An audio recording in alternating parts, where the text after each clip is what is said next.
Hello friends, link list के programmes करने की सीरीज में आज हम देख रहे हैं सर्कुलर लिंक लिस्ट का प्रोग्राम। ये प्रोग्राम मैं कुछ पार्ट्स में एक्सप्लेन करूंगा। तो ये पहला पार्ट है जिसमें मैं बेसिक से सर्कुलर लिंक लिस्ट के बारे में भी बताऊंगा और सर्कुलर लिंक लिस्ट का प्रोग्राम कैसे बनाते हैं इस बारे में भी बताऊंगा। तो आइए स्टार्ट करते हैं। सबसे पहले हम बात करते हैं कि लिस्ट का मतलब क्या होता है। जब हम बोलते हैं लिस्ट तो वो किसी भी तरह के डेटा की लिस्ट हो सकती है। इमेजिन करिए आपको एक प्रोग्राम बनाना है जिसमें आपको कुछ नंबर्स रखने हैं। नंबर्स जैसे कि 41, 37, 29। ये क्या हो सकते हैं? ये हो सकते हैं कि स्टूडेंट्स के मार्क्स, ये हो सकते हैं किसी की एज, राइट। तो लिस्ट ऑफ नंबर्स रखना है। Got it? तो ये लिस्ट है। लेकिन ये लिस्ट किस टाइप की है? ये सारे नंबर्स किस टाइप के हैं? ये हैं इंट टाइप के। मे बी मुझे लिस्ट रखनी है किसी सपोज करिए फ्लोट वैल्यू की, मतलब मुझे हाइट्स की इंफॉर्मेशन रखनी है या वेट की इंफॉर्मेशन मान लेते हैं। तो किसी चीज़ का हम वेट रख रहे हैं, तो 14.3 kg या 20.2 kg या 14.5 kg या 13.5 kg। इस तरह से ये लिस्ट ऑफ फ्लोट वैल्यू है। तो ये भी लिस्ट है, लेकिन ये लिस्ट है फ्लोट वैल्यूज़ की।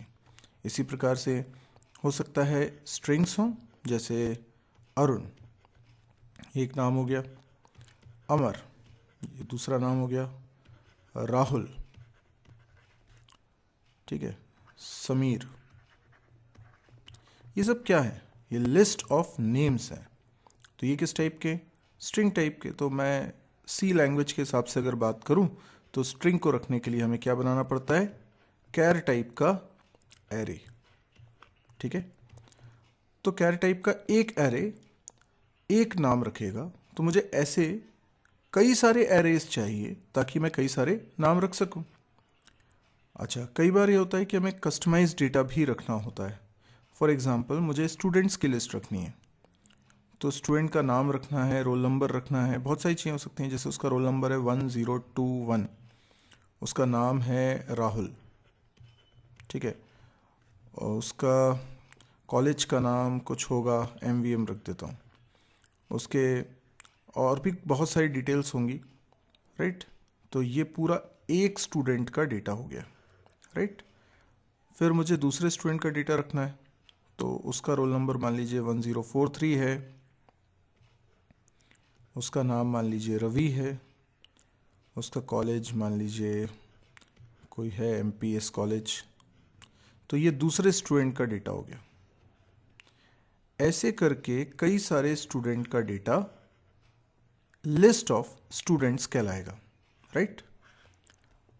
तो स्टूडेंट क्या है? स्टूडेंट एक डेटा टाइप होना चाहिए, पर स्टूडेंट नाम का तो कोई डेटा टाइप नहीं होता। हमने जो डेटा टाइप्स पढ़े हुए हैं वो या तो होगा इंट या कैर या फ्लोट या डबल, पर ये सब प्रिमिटिव डेटा टाइप। अगर हम स्ट्रक्चर बनाएं तो स्ट्रक्चर की मदद से हम नॉन प्रिमिटिव डेटा टाइप यानी यूज़र डिफाइंड डेटा टाइप बना सकते हैं। तो स्ट्रक्ट की मदद से मैंने एक डेटा टाइप बनाया, नाम रख लिया स्टूडेंट, और उसके अंदर कुछ वेरिएबल्स बना लिए, जैसे कि रोल नंबर या फिर कैर नेम, एक एरे बना लिया। Got it? और कॉलेज का नाम रखने के लिए एक और एरे बना लिया, कॉलेज, ठीक है। इस प्रकार से मैंने एक स्ट्रक्चर डिफाइन कर लिया। क्या आप समझ पा रहे हैं कि ये स्ट्रक्चर डिफाइन हो गया? मतलब क्या हुआ? मतलब ये कि स्टूडेंट नाम का एक डेटा टाइप बन गया। तो स्टूडेंट टाइप का एक वेरिएबल बनाऊंगा तो उसमें रोल नंबर भी रख सकता हूँ, नाम भी रख सकता हूँ और कॉलेज का नाम भी रख सकता हूँ। तो स्टूडेंट टाइप का एक ब्लॉक, एक वेरिएबल 3 वैल्यू कंटेन कर सकता है। तो स्टूडेंट टाइप की मुझे बहुत सारे वेरिएबल्स लगेंगे लिस्ट ऑफ स्टूडेंट्स रखने के लिए। तो मैं ये बताना चाह रहा हूं कि लिस्ट किसी भी टाइप की हो सकती है, प्रिमिटिव टाइप की भी और नॉन प्रिमिटिव टाइप की भी लिस्ट हो सकती है। कस्टमर्स की लिस्ट हो सकती है, एम्प्लॉय की लिस्ट हो सकती है, बुक्स की लिस्ट हो सकती है, अकाउंट्स की लिस्ट हो सकती है, राइट। तो ये तो हुआ लिस्ट का मतलब। आई होप आपको लिस्ट अच्छी तरीके से समझ में आ गया होगा लिस्ट क्या है। अब समझते हैं नोड। अब जब आपको एक प्रोग्राम के अंदर इस डेटा को स्टोर करना है, लिस्ट ऑफ वैल्यूज को स्टोर करना है, तो आपको क्या करना पड़ेगा? तो फिर आपको प्रोग्राम में वेरिएबल्स बनाने पड़ेंगे। पर आपको एक वेरिएबल बनाना होगा एक डेटा को रखने के लिए, और आप यहां देख रहे हैं कि लिस्ट ऑफ डेटा है। लिस्ट ऑफ डेटा को रखने के लिए आपके पास क्या क्या तरीके हो सकते हैं, आइए उसको समझते हैं। मैं थोड़ी सी जगह बना लेता हूं यहां पर, इतना पोर्शन में डिलीट कर देता हूं। ओके, अब समझिए, अगर मुझे लिस्ट ऑफ वैल्यूज रखनी है और वो वैल्यूज हैं इंटीजर, तो मैं या तो एरे बनाऊं, राइट। अब एरे बनाऊंगा तो इन टाइप का एरे बना लूंगा। अगर ये फ्लोट वैल्यूज रखनी है तो मैं फ्लोट टाइप का एरे बना लूंगा। नाम रखने हैं तो कैर टाइप के एरेज का एरे बना लूंगा, या फिर मैं स्टूडेंट टाइप का एरे बना लूंगा। लेकिन एरे में तब बनाऊंगा जब मुझे पहले से पता होगा कि कितनी वैल्यूज को मुझे रखना है। अब अगर ये मुझे पहले से नहीं मालूम है कि कितनी वैल्यूज को रखना है, तो फिर मुझे लिंक्ड लिस्ट का इस्तेमाल करना पड़ेगा। लिंक्ड लिस्ट क्यों? क्योंकि एरे का साइज आपको एरे बनाते वक्त बताना पड़ता है। तो मान लीजिए आपने एरे को बनाते वक्त उसका साइज रख दिया 10। आपने एक इंट टाइप का एरे बनाया और इसका साइज रख दिया 10। अब आपके प्रोग्राम में ये एरे 10 ही वैल्यू मैक्सिमम स्टोर कर सकता है, ना ज़्यादा। और अगर कम वैल्यू स्टोर करेगा तो भी ये जगह तो 10 ही लेगा। इसका मतलब एरे यूज़ करना चाहिए, पर तब जब हमें एडवांस में ये पता हो कि लिस्ट में मैक्सिमम कितनी वैल्यूज़ हो सकती हैं। लेकिन अगर हम मेमोरी में फ्लेक्सिबिलिटी चाहते हैं कि यूज़र जितनी वैल्यूज़ एंटर करे उतनी ही मेमोरी कंज्यूम हो, तो हम पहले से एरे नहीं बना सकते। तब हमें इस्तेमाल करना पड़ता है लिंक लिस्ट का। तो लिंक लिस्ट का इस्तेमाल कैसे करेंगे? तो इसके लिए हमें समझना पड़ेगा नोड को। What is node? अब जरा सोचिए कि अगर मुझे लिस्ट ऑफ वैल्यूज रखनी है तो एक वैल्यू को रखने के लिए मुझे एक वेरिएबल बनाना पड़ेगा। मानते हैं इस बात को? यह वेरिएबल किस टाइप का होगा? मैंने बोला लिस्ट के एक आइटम को, ये जैसे इन टाइप की वैल्यूज की लिस्ट है ना, तो 41 एक आइटम है, 37 दूसरा आइटम है ना, इस तरह से। अगर फ्लोट टाइप की लिस्ट है तो 14.3 एक आइटम है, 20.2 दूसरा आइटम है, ठीक है। तो एक लिस्ट आइटम को रखने के लिए आपको एक वेरिएबल की जरूरत पड़ेगी। ये वेरिएबल किस टाइप का होगा? इंट टाइप का, यदि लिस्ट इंट टाइप की वैल्यूज की लिस्ट है। अगर फ्लोट टाइप की वैल्यूज की लिस्ट है तो एक वैल्यू, एक लिस्ट आइटम रखने के लिए मुझे फ्लोट टाइप का वेरिएबल बनाना होगा। यानी ये जो वेरिएबल है ये उस टाइप का होगा जिस टाइप की वैल्यूज की लिस्ट आप रखना चाहते हैं। हम जानते हैं कि यदि हमें पहले से नहीं मालूम कि कितनी मेमोरी एलोकेट करवानी है, कितने वैल्यूज यूजर एंटर करेगा, तो हम डायनेमिक मेमोरी एलोकेशन का इस्तेमाल करेंगे। अब अगर डीएमए का इस्तेमाल करेंगे तो हम सी लैंग्वेज में मैलॉक फंक्शन को जानते हैं। मैलॉक फंक्शन को कॉल करेंगे और वो ये मेमोरी ब्लॉक बना देगा। लेकिन प्रॉब्लम क्या है? ऐसे किसी मेमोरी ब्लॉक का एड्रेस रखना पड़ेगा, क्योंकि मैलॉक की मदद से बने ब्लॉक का कोई नाम नहीं होता। तो हमें उस ब्लॉक का एड्रेस कंटेन करने के लिए पॉइंटर बनाना पड़ेगा। लेकिन जब हमें यह नहीं मालूम कि लिस्ट में कितनी वैल्यूज आने वाली हैं, तो हम मैलॉक कितनी बार कॉल करेंगे ये तो हमको नहीं मालूम। और जब हमें ये मालूम ही नहीं कि कितने ब्लॉक्स बनेंगे, तो हम पॉइंटर पहले से कितने बना के रख लें। इसी प्रॉब्लम को सॉल्व करने के लिए पॉइंटर्स भी हम डायनेमिकली बनाना चाहते हैं। तो हमने ये सोचा कि पॉइंटर्स हम डायनेमिकली बनाए, मतलब पॉइंटर एक वेरिएबल है ना, तो ये है पॉइंटर वेरिएबल।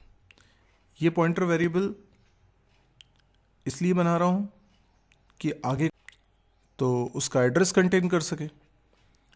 अब क्योंकि मैलॉक कई बार कॉल होगा, हर बार कॉल होगा, तो एक पॉइंटर भी बनना चाहिए।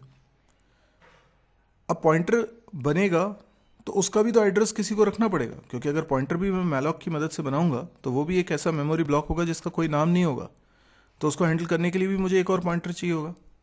ये तो मामला उलझ जाएगा, क्योंकि हमें फिर पता ही नहीं है कितने पॉइंटर पहले से बनाए। तो हमने सोचा क्यों ना ऐसा करें कि एक स्ट्रक्चर बनाए, एक नया डेटा टाइप बनाएं जिसमें ये दोनों चीज़ें हों, मतलब डेटा रखने वाला वेरिएबल भी और ये पॉइंटर वेरिएबल भी। यही नोड कहलाता है। तो अब नोड बनाएंगे कैसे, जरा उसको भी समझ लेते हैं। पर आपको एक बात समझ में आ रही है, इस नोड के अंदर कितने वेरिएबल्स? दो। पहला वेरिएबल डेटा कंटेन करने के लिए, इसलिए पहला वेरिएबल किस टाइप का होगा? जिस टाइप के लिस्ट आइटम्स हैं। लिस्ट आइटम अगर इन टाइप के हैं तो ये इन टाइप का हो जाएगा, स्टूडेंट टाइप के हैं तो ये स्टूडेंट टाइप का हो जाएगा। तो आप बनाएंगे एक स्ट्रक्चर, उसका नाम आपने रख लिया नोड,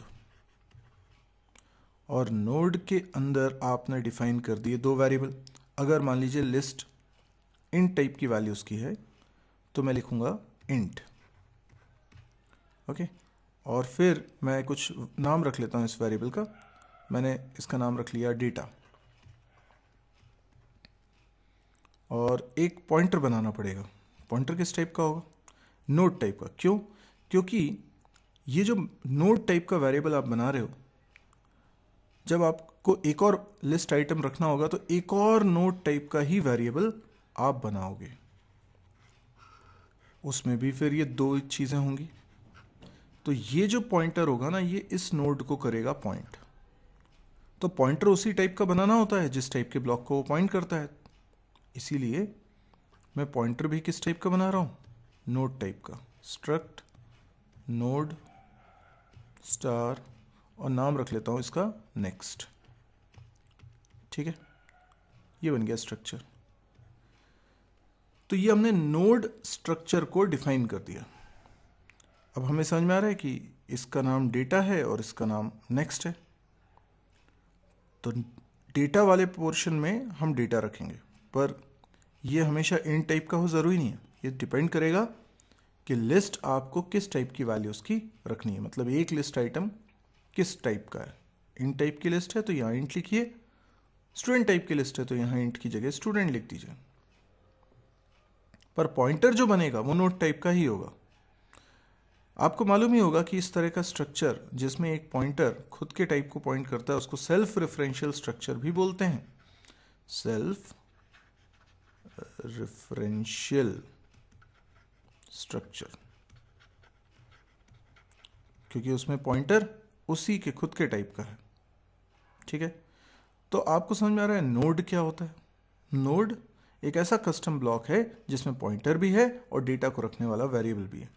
तो जब भी मैलॉक की मदद से मैं एक नया ब्लॉक बनाऊंगा तो मैं नोड साइज का ब्लॉक बनाऊंगा, और नोड साइज का ब्लॉक बना दूंगा मतलब एक ऐसा वेरिएबल बन जाएगा जिसके अंदर दो वेरिएबल्स हैं, एक में डेटा रखूंगा, एक में एड्रेस रखूंगा।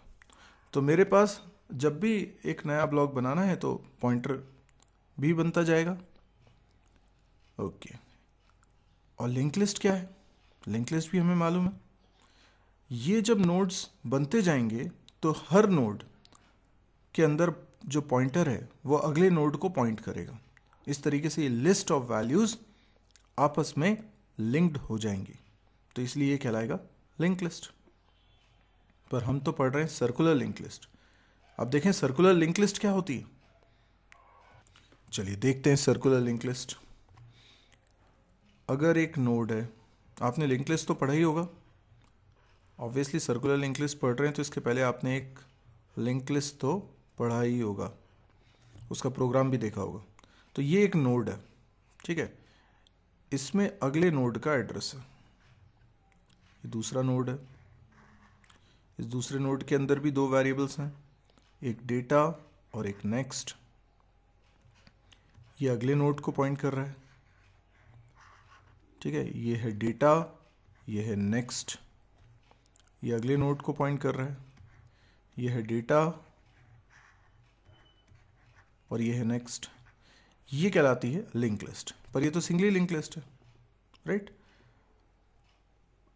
अच्छा, एक पॉइंटर और होता है, वो पॉइंटर स्टार्ट पॉइंटर, ये हम पहले से बना के रखते हैं स्टार्ट, और ये पॉइंट करता है पहले वाले नोड को, राइट। ओके, अब मैं क्या कहता हूं कि ये है singly link list. Singly link list वो होती है जिसमें हर नोड अपने अगले नोड को पॉइंट कर पाता है, और इस तरीके से मैं इसको एक डायरेक्शन में ट्रैवर्स कर सकता हूं। कोई भी नोड सिर्फ अपने आगे वाले नोड का एड्रेस कंटेन करता है, पीछे वाले नोड का एड्रेस कंटेन नहीं करता। ऐसे करते हुए जो आखिरी नोड होगा वो क्या कंटेन करेगा? Null value. नल वैल्यू का मतलब क्या हो गया? एक स्पेशल वैल्यू है जो कि लास्ट नोड के अंदर बैठे पॉइंटर के अंदर रखा है, जो ये इंडिकेट करता है कि ये किसी को पॉइंट नहीं कर रहा। सिंगली लिंक लिस्ट में इस नोड को लास्ट नोड इसलिए कहा जाएगा क्योंकि इसके नेक्स्ट पॉइंटर में नल रखा हुआ है, यानी ये किसी को पॉइंट नहीं कर रहा। बाकी के नोड्स में अगले नोड का एड्रेस रखा हुआ है। अब हमने ये सोचा कि ये जो लास्ट वाला नोड है, इसके अंदर जो ये पॉइंटर है, ये नल वैल्यू कंटेन कर रहा है, इससे अच्छा कुछ यूजफुल वैल्यू कंटेन कर ले। तो हम इसके अंदर पहले वाले नोड का एड्रेस रख देते हैं। तो इससे क्या हुआ? ये link list circular link list बन गई। लेकिन इससे हमें फायदा क्या हुआ? पहला फायदा तो ये हुआ कि अभी तक अगर हमें लिंक लिस्ट को ट्रैवर्स करना होता था तो हम बिल्कुल शुरुआत से एक एक नोड करके एक्सेस करते थे। मान लीजिए मुझे तीसरे नोड को एक्सेस करना है, तो उसके लिए मुझे पहले तीसरे नोड का एड्रेस चाहिए, वो तो दूसरे नोड में रखा है, तो दूसरे नोड को एक्सेस करना पड़ेगा, और दूसरे नोड को एक्सेस करने के लिए उसका एड्रेस पहले नोड में रखा है। तो मुझे किसी भी नोड को एक्सेस करना है तो मुझे सीक्वेंशियली ट्रैवर्स करके आना पड़ेगा। अब अगर मान लीजिए मैं ट्रैवर्स करते करते करते करते आखिरी पे पहुंच गया हूं, आगे पहुंच गया हूं, अब मुझे पीछे वाले किसी नोड को एक्सेस करना है तो मुझे फिर से शुरू करना पड़ेगा, क्योंकि किसी भी नोड के पास आगे वाले नोड का एड्रेस तो है पर पीछे वाले नोड का एड्रेस नहीं है, तो वो पीछे नहीं जा सकते। तो ये हो गई प्रॉब्लम। इस प्रॉब्लम के सॉल्यूशन के रूप में हम क्या करते हैं? हम लोग लास्ट वाले नोड के पॉइंटर में पहले नोड का एड्रेस रखते हैं। तो यदि आप अभी तीसरे वाले नोड पे हैं और आपको अब दूसरे वाले नोड को एक्सेस करना है, तो आप क्या करिए, तीसरे से चौथे पे जाइए, चौथे से पहले पे आइए, और पहले से फिर दूसरे पे आ जाइए, यानी एक सर्कल बन गया। अभी ये मत सोचिए कि लिंक लिस्ट में बस ये 4 ही नोड होंगे, हो सकता है 1000 नोड हो, ठीक है। अब नोड नंबर 500 पे हैं आप, ठीक है, और आपको जाना है नोड नंबर 100 पे, तो अब आप रिवर्स नहीं आ सकते, आप आगे बढ़ सकते, पर क्योंकि ये सर्कुलर होगा तो आप आगे ही बढ़ते रहेंगे और एक समय जिस नोड को आप ढूंढ रहे थे वहां पे पहुंच जाएंगे। तो आखिरी नोड में पॉइंटर के अंदर पहले नोड का एड्रेस रखने से हमें ट्रैवर्सिंग करना आसान हो गया। अच्छा, इसके अलावा और क्या फायदा? तो मोटे तौर पे तो यही फायदा है, लेकिन अगर ये जो स्टार्ट पॉइंटर है, इसकी जगह ये स्टार्ट पॉइंटर किसको पॉइंट कर रहा है? पहले नोड को। अब वैसे तो सर्कल में क्या पहला और क्या आखिरी है ना, लेकिन ठीक है, हम इसको पहला नोड गिन रहे हैं, और अगर इसको पहला नोड बोलते हैं तो ये दूसरा नोड है, ये तीसरा नोड है, ये चौथा नोड है, और अभी के एग्जाम्पल में चौथा नोड ही आखिरी नोड है। तो मैं ये कहता हूं कि हम पहले नोड का एड्रेस स्टार्ट में रखेंगे। इस फिलॉसफी को अगर बदल दें तो हमें फायदा होगा।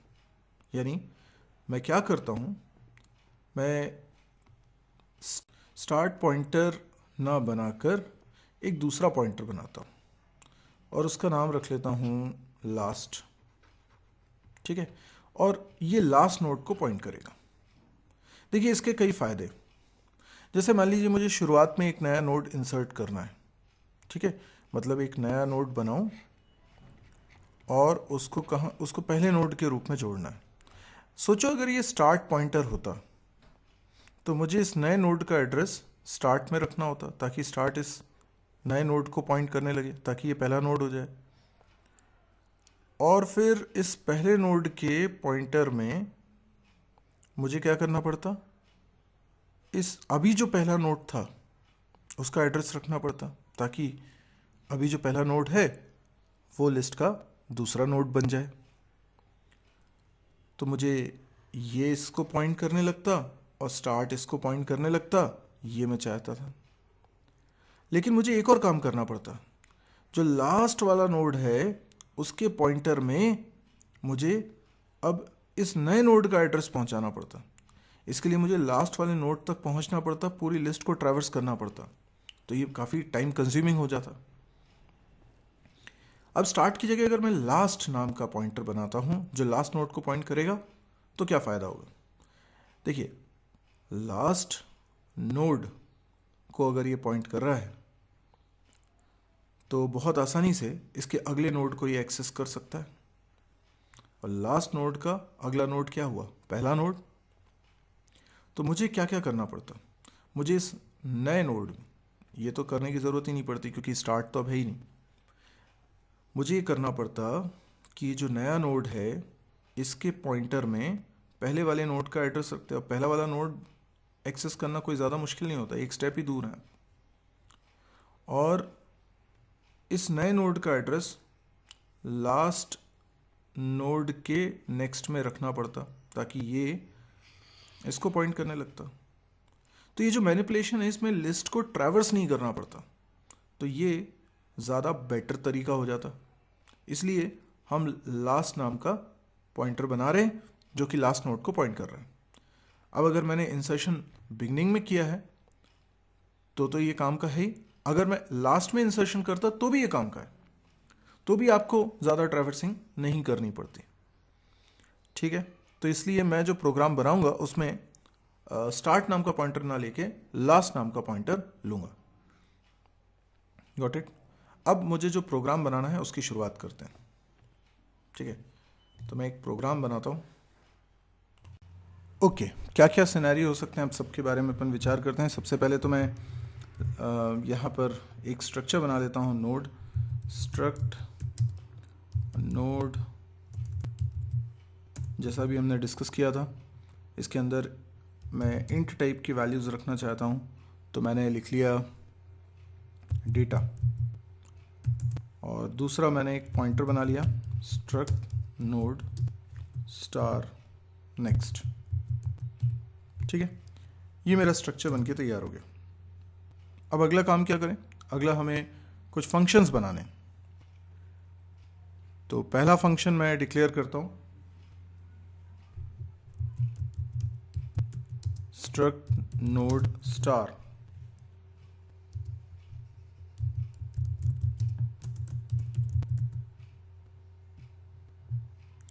फंक्शन का नाम रख लिया क्रिएट लिस्ट।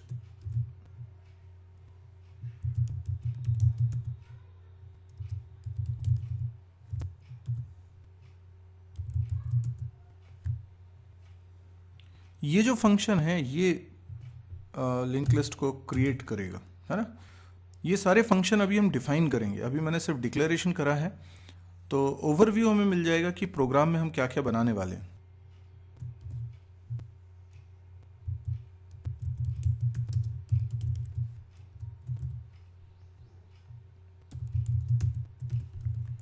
अब अगर हमारे पास लास्ट नोड का एड्रेस आ जाएगा तो पूरी लिस्ट को हम ट्रैवर्स कर सकते हैं।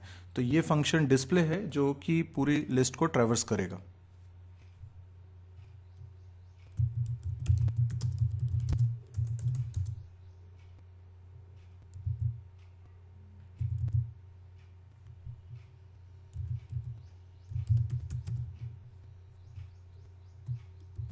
अब जब लिस्ट एम्प्टी है तब ये फंक्शन काम करेगा।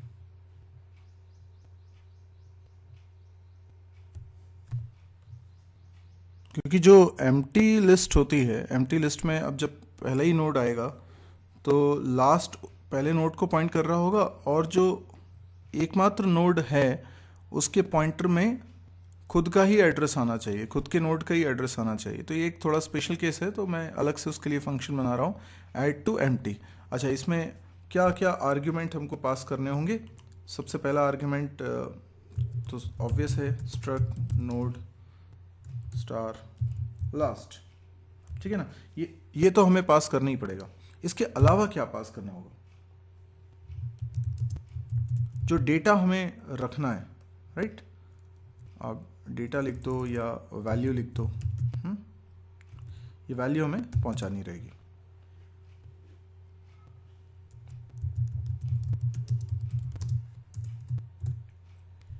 अगला फंक्शन है ऐड, नाम रख लेता हूं एट बिगिन, ठीक है।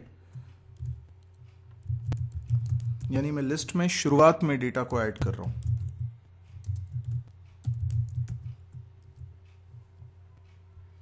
और साथ में मुझे वैल्यू भी पास करनी होगी, क्या डेटा ऐड करना है। ओके, इसी तरीके से फंक्शन बनाता हूं। अभी जैसे आपने बिगनिंग में ऐड किया था वैसे ही हम ऐड कर रहे हैं एंड में। इसमें भी पास करेंगे लास्ट और वैल्यू। एक और फंक्शन ऐड, अब आपको बीच में कहीं एंटर करना है, इंसर्ट करना है, तो इसका नाम रख लेते हैं ऐड आफ्टर।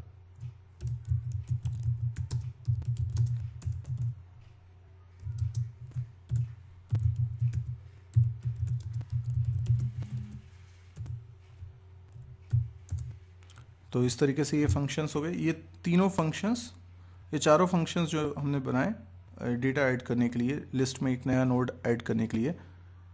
अब एक फंक्शन हम सोचते हैं जिससे डिलीट कर सकें, तो स्ट्रक्ट नोड स्टार, ये सब रिटर्न टाइप सबके नोड है, मतलब ये नोड का एड्रेस रिटर्न करेंगे। अब ये जो डिलीटेड नोड होगा उसका एड्रेस रिटर्न कर देगा। नाम रख लेते हैं फंक्शन का del struct node star last. अच्छा, जिस डेटा को आप डिलीट करना चाह रहे हैं वो भी आपको पास करना होगा,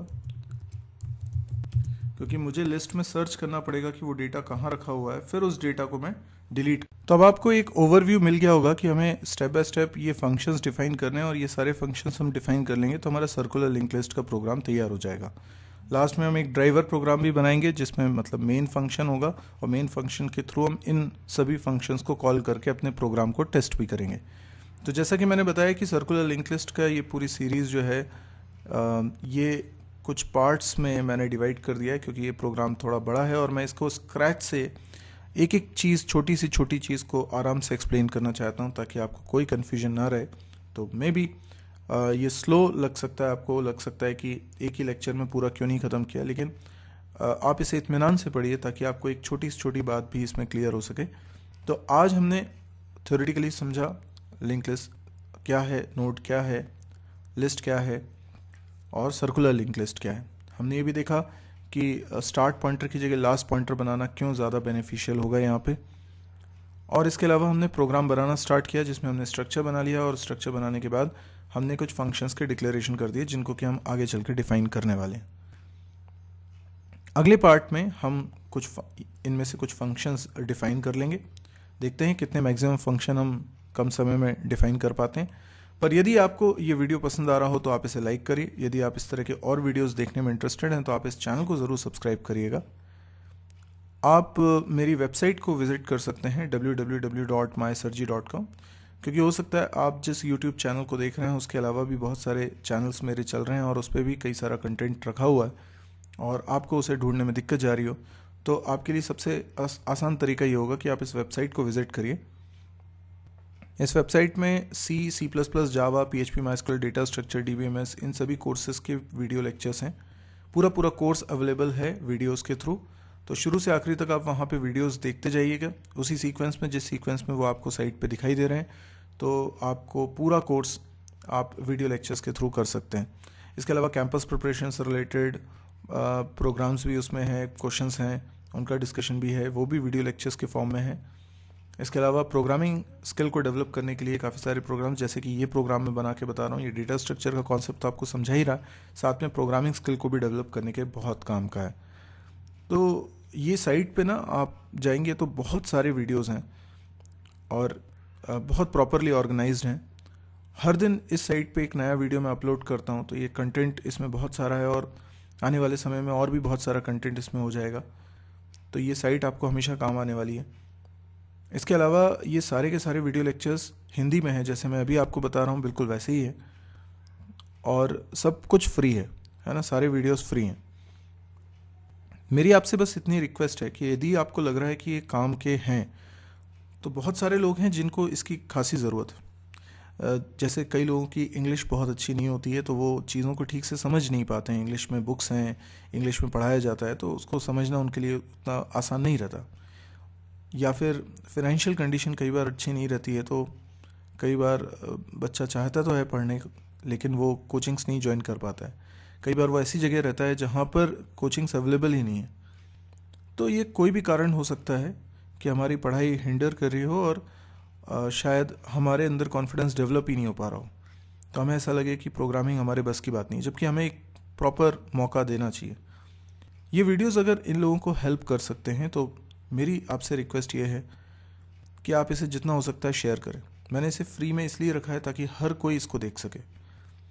तो यदि आपको लगे कि मेरी बात में दम है और इसको फैलाना चाहिए, तो आप अपने फेसबुक वॉल पे इस वीडियो को पोस्ट कर दीजिए, या फिर मेरे वेबसाइट का लिंक पोस्ट कर दीजिए। तो बहुत सारे लोगों तक ये मैसेज अपने आप पहुंच जाएगा। Thank you.